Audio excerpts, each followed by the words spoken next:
தீட்டுன்னு சொன்னோம். அதுதான் பைபிள் என்ன சொல்லுதுன்னா பாவம்னு சொல்லுது. பாவம்னா தேவன் வெறுக்கிறதான காரியங்கள்.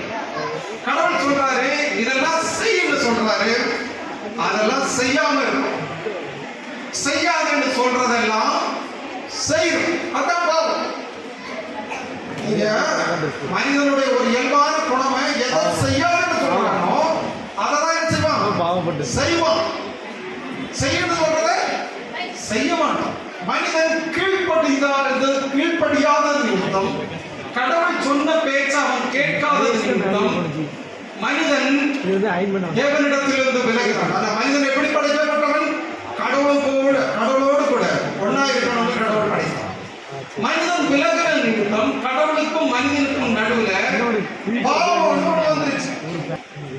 கடவுள் இருக்காரு, எங்க இருக்காரு? மனுஷன் எங்க இருக்கான்? இப்ப கடவுள் மனிதனை என்ன செய்ய முடியல? சேர முடியல. எதனால சேர முடியல? கடவுளுக்கு மனிதனுக்கு இடையில என்ன இருக்கு? பாவம் இருக்கு. இந்த பாவத்தின் நிமித்தம், இந்த பாவம்ங்கிறது கடவுள் சொன்ன பேச்ச கேட்காதது மட்டுமான உண்டான ஒரு விஷயம்.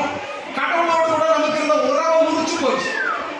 கடவுளோட நம்முடைய உறவு முறிந்த நிமித்தம் நம்முடைய வாழ்க்கையில பாவம் முதலாவதாக வந்தது, சாபம் வந்தது, வியாதி வந்தது, தரித்திரம் வந்தது, பயம் வந்தது, அவமானம் வந்தது. எல்லாவற்றுக்கும் மேலாக கடவுளுடைய ஆளுகைக்கு கீழே நம்ம இருந்தனா பிசாசனுடைய ஆளுகைக்கு கீழே மாறிட்டோம்.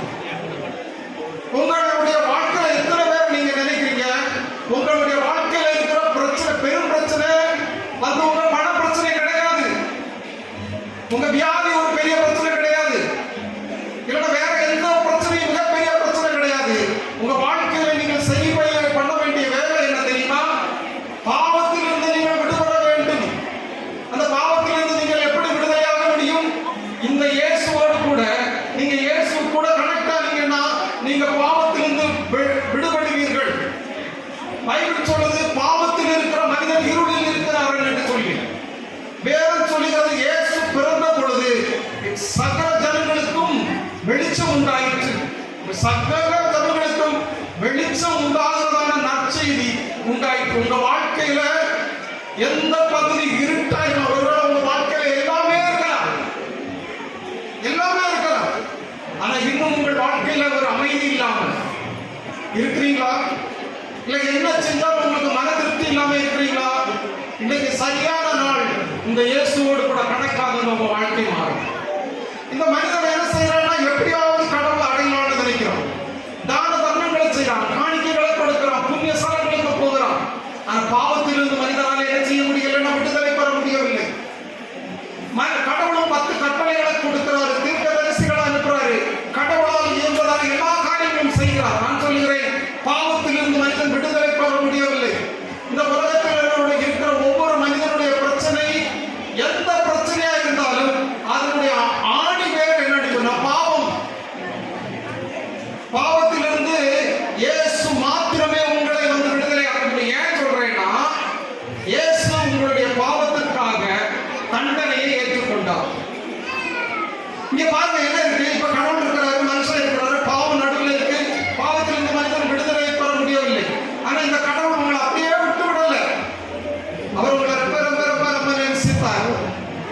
எவ்வளவு நேசித்தாருன்னா இந்த உலகத்தில் இருக்கிற எல்லாவற்றை காட்டிலும், அவருடைய எல்லா படைப்புகளை காட்டிலும் உங்களை நேசிக்கிறார். இங்க யாரா இருக்கலாம், எப்படிப்பட்டவர்களா இருக்கலாம், நீங்கள் எண்ணத்தில் பாவம் உடையவர்களா இருக்கலாம், சரீரத்தில் பாவம் செய்தவர்களாக இருக்கலாம், எப்படிப்பட்ட பாவமா இருந்தாலும் அவரால் என்ன செய்ய முடியும்னா உங்களை விடுதலையாக்க முடியும். ஏனென்றால் இந்த பாவத்திற்கான தண்டனை அவர் மேல் சுமத்தப்பட்டது. இந்த கடவுள் இந்த தேவனாகிய கர்த்தர் உங்களுடைய என்னுடைய பாவத்திற்காக 2000 வருஷத்துக்கு முன்பதாக இந்த பூமிக்கு வந்தார்.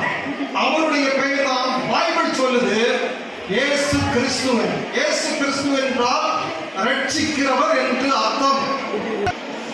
நாம் பாவிகளாக இருக்கையில் கிறிஸ்து நமக்காக மரித்ததினாலே தேவன் நம்மீது வைத்த அன்பை விளங்க பண்ணினார். அப்படின்னா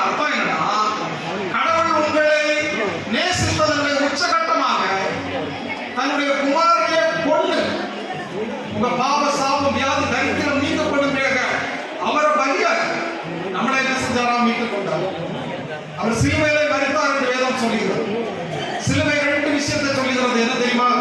ஒன்று, தேவன் அன்பாக இருக்கிறார். ஒரு சிலுவையினுடைய மரக்கட்டை சொல்லுகிறது, தேவன் அன்பானவர். நீங்க யாரா இருந்தாலும் கடவுள் உங்களை நேசிக்கிறார்.